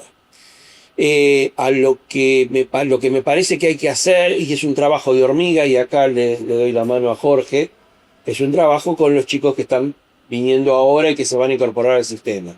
No sé si se trata de desaprender, seguramente de lo que se trata es de adaptar formas que existen hoy, de entender la realidad, para que puedan comprender texto, puedan hacer ecuaciones, saber cómo aplicarlas, tal vez adaptar nuestro sistema de educación. Quiero decir, los pibes son un fruto de la época que están viviendo. Bueno, entonces tenemos que adaptar el sistema de educación. Tenemos que hacer algo disruptivo desde la parte de arriba, no pedirle a los pibes que vuelvan a leer 50 veces el mismo texto, sabiendo que no es un pibe al que le pasa, no son dos pibes a lo que les pasa, es una cosa generacional. Bueno, entonces tenemos que hacer algo de arriba. Probablemente, si ponemos nuestros cerebritos a trabajar, lleguemos a la conclusión de qué es lo mejor para volver a recuperar ese combustible, que es lo que hace, lo que garantiza que en el futuro tengamos algo de qué agarrarnos. Me parece que parte de lo que nos podría salir bien es preocuparnos por eso, invertir en eso. La palabra invertir. Yo lo quiero escuchar a él, porque... Sí, yo también, seguro que tiene algo para decir al respecto. ¿Dónde ponemos nuestras luchas? No, dos cosas, por lo menos una más próxima a lo que decías vos, Alejandro. El tema de las tecnologías de la información era una industria con pleno empleo hasta hoy, y hasta no sé cuánto más, porque todo lo que es programación de base se lo va a llevar puesto los modelos de lenguaje de inteligencia artificial, ¿sí? Se lo lleva puesto todo lo que es programación básica y media, también, o sea, en el medio. No, ni hablemos de eso. Por favor, me deprimo. No hablemos. Pero digo, el programador tradicional va a terminar siendo un orquestador de grandes modelos de lenguaje. Digo, de lo que es programación básica, o sea, lo de pleno empleo ahí ya entra en discusión. Exacto. De alguna manera. Eso es cierto. Y yo lo que quería traer a colación que una tecnología que se menciona en el libro, que es la de fusión nuclear, que en ese momento aparecía como algo posible dentro del libro, pero un fracaso en la realidad, que era el proyecto que le vende Richter a Perón, ¿sí? En la isla que no llega a suceder en el libro. Ese proyecto está muy vigente, sí. No sé si lo saben todos, pero se espera un prototipo para 2050 de un consorcio de muchos países, la mayoría europeos, pero también está China, o sea, ahí no hay tantas barreras geopolíticas, y que va a ser una tecnología en algún momento, y eso es absolutamente disruptivo en energía. Inclusive dejaría Todas. No digo sin sentido a las tecnologías renovables, pero más o menos. Si eso funciona, pues un pequeño sol funcionando, básicamente, con una capacidad de brindar energía de una manera casi limitada. Si eso se resuelve, también tenemos una tecnología disruptiva que se mencionaba en el libro y que, digamos, es algo que fue un proyecto fallido porque básicamente En la Argentina era real fue un proyecto flash. era una estafa en ese momento, Acá lo trajeron los extraterrestres. pero que está vigente. Pero aparte lo cierto es que Argentina también puede jugar ese juego de alta tecnología en el sector nuclear. Hay pocos lugares donde Argentina Bueno, puede jugar ese juego de la alta pregunta es, tecnología. ¿Argentina va a poder o no va a poder? Porque se están perdiendo capacidades. Se está perdiendo. Se están perdiendo capacidades. Brutalmente. Entonces hay que ver si puede. ¿Habría podido? Y ya entramos en el contrafáctico. Seguramente habría podido. ¿Va a poder? No lo sabemos. En ese sentido, es una duda. Realmente es una duda. Aunque podamos, nos dará lugar porque Exacto. el tema es, Buena pregunta. es un club, Exacto. digamos, nos metimos en el club de la energía de fisión, medio de entrando para Así, la ventana, entrando, así. sí. Aparecimos y dijeron que hacer un proyecto. Exacto. Pero digamos, en las cosas nuevas, las cosas importantes, ¿nos van a dar lugar? No sé. No lo sabemos. Un pequeño detalle que me parece que es un poquito cultural. China lo que está mostrando no es solamente el hecho del poderío que está desplegando, sino ante todo que primero están ellos mismos. Todos los desarrollos que están haciendo son en función de que primero se puedan hacer en China. El aprovechamiento de las tierras raras fue para aprovechar las tierras raras en China. Después los tipos dijeron, bueno, sabemos manejar esto, vamos a imponerlo afuera, y todos en Occidente empezaron a correr. Porque antes el litio era una rareza, hasta que los chinos tuvieron su yacimiento de litio y empezaron a darle duro con mucha investigación y sacaron resultados.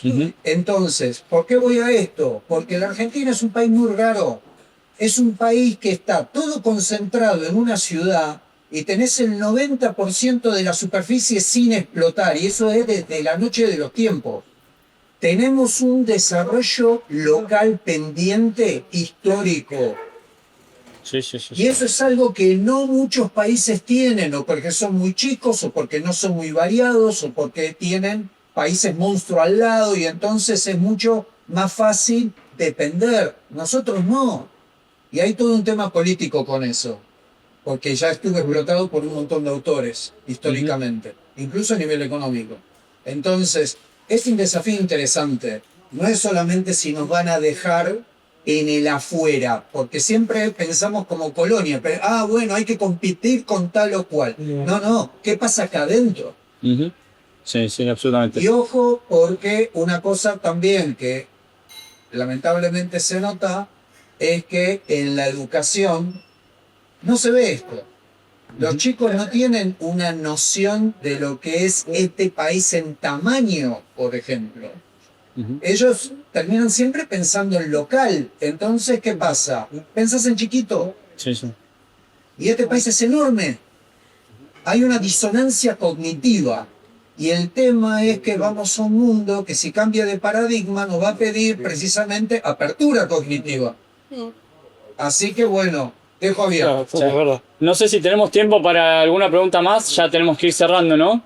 Podemos seguir. Una que sí. No, me quedó picando lo que vos decías, Vero, del tema de que hay una oportunidad en el tema de las biotecnologías.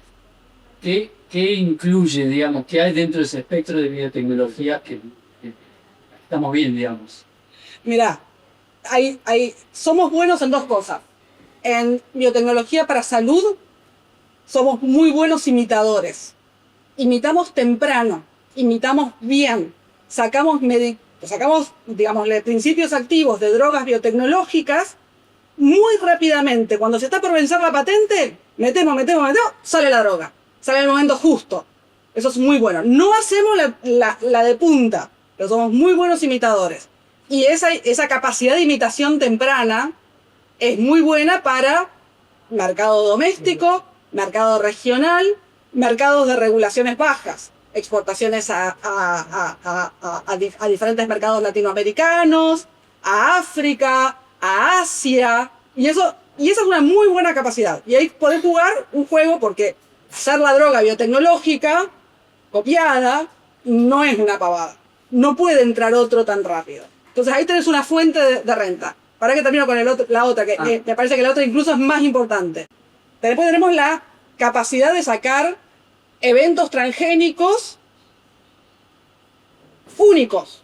Sacamos un evento transgénico único de resistencia al estrés hídrico que después se lo pegaron algunas semillas. Y eso después tenés que desarrollar junto con el evento transgénico la semilla con la capacidad de ir a ser sembrada en diferentes lugares. Y en eso también somos buenos. Todavía no podemos contar una historia de éxito completo de punta a punta. Tenemos la capacidad de sacar el evento transgénico, que es lo más difícil. Después tuvimos varias asociaciones con empresas multinacionales para poder llevar eso a buen término. Fracasamos, se armó lío, no tenemos el despliegue de mercado todavía de eso, pero podemos llegar a tenerlo. Y eso sería importantísimo, sobre todo si pensamos, y esto también, ahí se juega no solamente la capacidad estatal y el control estatal de la tecnología, sino también se juega la negociación internacional. Porque una vez que vos tenés ese evento transgénico único en el mundo, clave frente a un mundo donde las temperaturas aumentan y las condiciones agropecuarias son cada vez más difíciles, lo tenés que lograr que sea aprobado regulatoriamente. Y ahí lo que hay que jugar, a mi criterio, es en una asociación sudamericana para sembrar esas semillas en Sudamérica, que es, por otro lado, el lugar donde el mercado de semillas es el más grande a nivel global.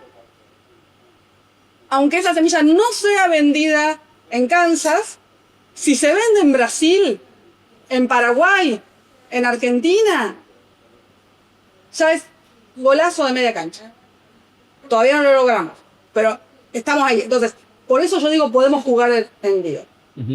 Agrego la capacidad la capacidad de hacer vacunas también. Y animalitos transgénicos también hemos hecho. Pero hay envío, las vacunas es muy bueno también. Sí.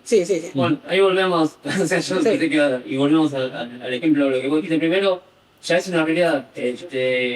Hay una obligación para la esclerosis múltiple que es una marca que la produce entre Israel e Inglaterra, y por cuestiones económicas, no se cortó. El acetato de Ventilamer está siendo producido en Argentina, viene por marcas como importados de Chile, pero se produce también en Argentina, o sea, ese es un ejemplo de lo que voy a decir. Y es exactamente lo mismo. La primera nota que yo publiqué de periodista científico hablaba de un ratón transgénico, Claro.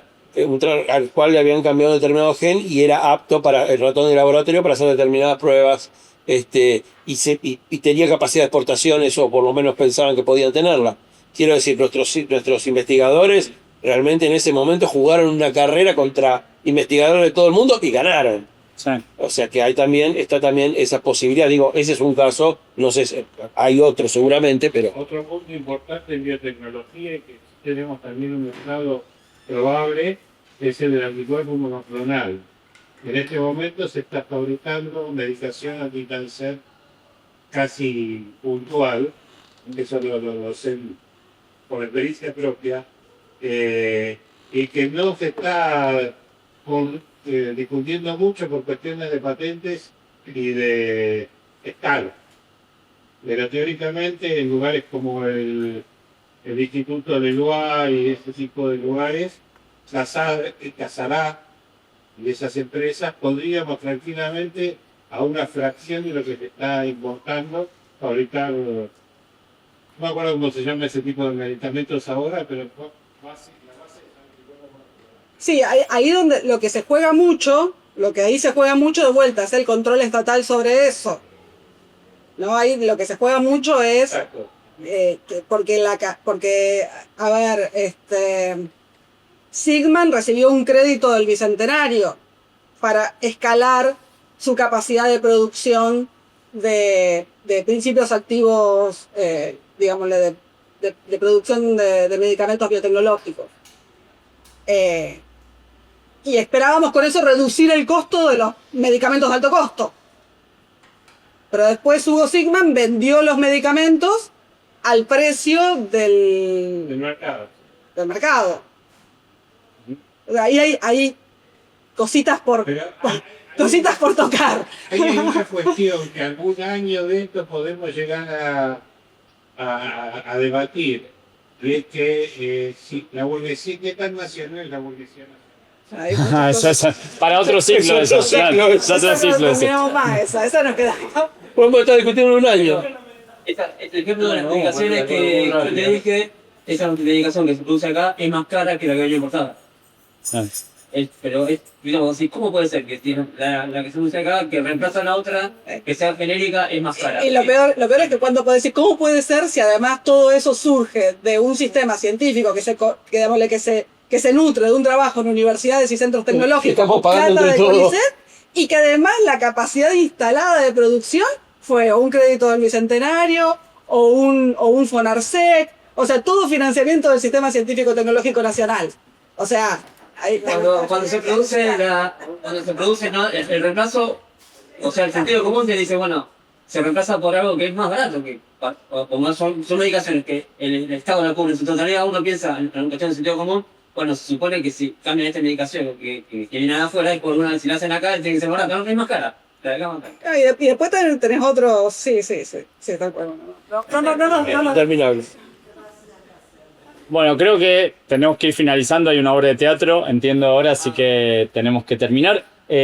Bueno, la verdad, yo antes del aplauso, yo solo quería decir que no me imaginé que íbamos a llegar a este nivel de conversación. Arrancamos hablando de ciencia ficción y de 1959 y terminamos hablando de la biotecnología y las capacidades que podemos tener hoy. Parece que, atravesamos... La ciencia ficción está en el principio de todo. Sí, atravesamos todo lo que es mucho de lo que es la ciencia y la tecnología en la Argentina en los últimos 50, 60 años, así que para mí fue una charla riquísima. Agradecerle a Verónica, a Alejandro, a Carles, a Nacho por la organización, así que bueno, y a ustedes por estar acá, y ahora sí, un aplauso.